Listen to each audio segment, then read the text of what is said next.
everybody. This is Don Shum, and I want to welcome you to this edition of the Oticon podcast program.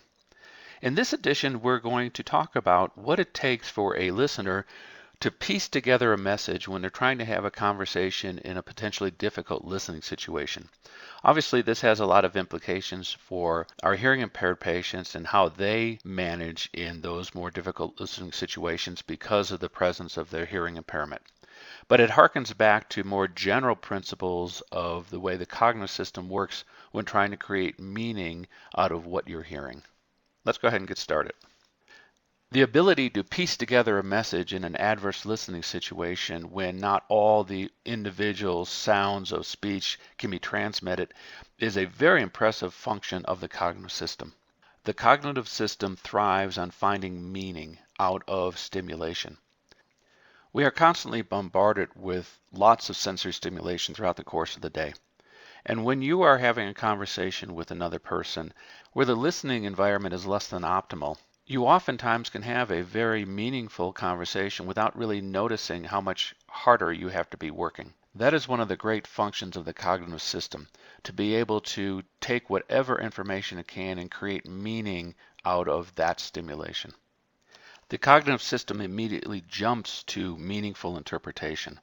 It's really not the phonemes or maybe not even just the words that it's paying attention to, but it is the meaning.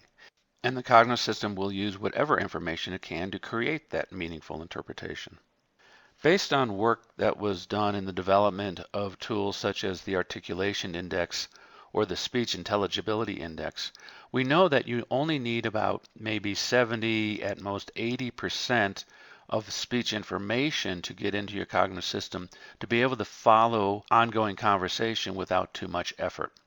In fact, you could probably go down to close to only 50% of information being transferred and still get a meaningful interpretation out of the speech signal as long as you're willing to put in the effort. So how does this happen?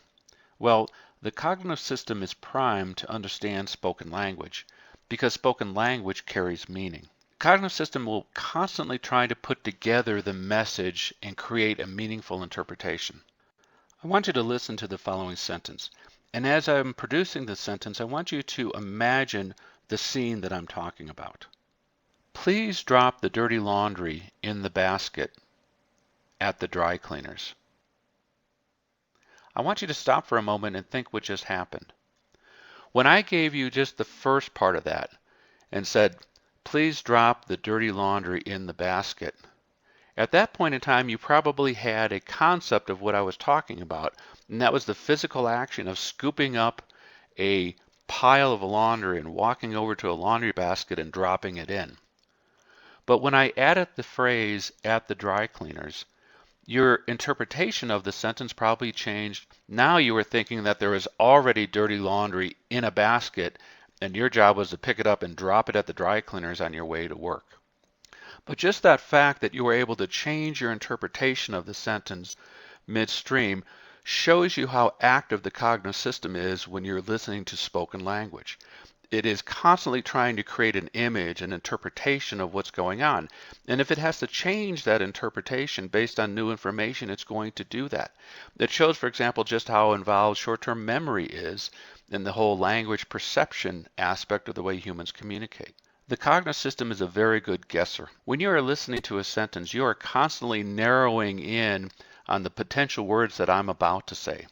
So for example, if I said the sentence, the watchdog gave a warning and stopped at that point in time.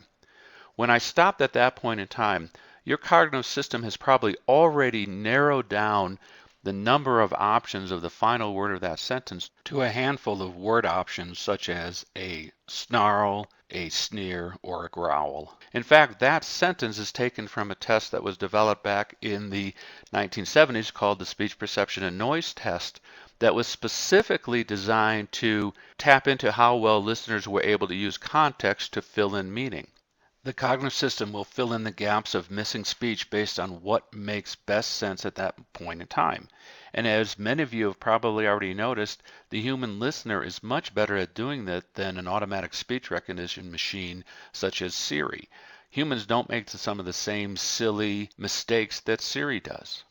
There is simply still work to be done to model just how effective the human brain is at filling in linguistic information. The cognitive system is excellent at being able to track an individual voice in a complex listening environment. In the last podcast in the series, I gave you the task of listening to one voice in the presence of a separate talker and trying to track that talker over time. The cognitive system is excellent at being able to tap into whatever acoustic differentiation it can find between one talker and another. You don't have to consciously decide which sort of acoustic cues you're going to pay attention to.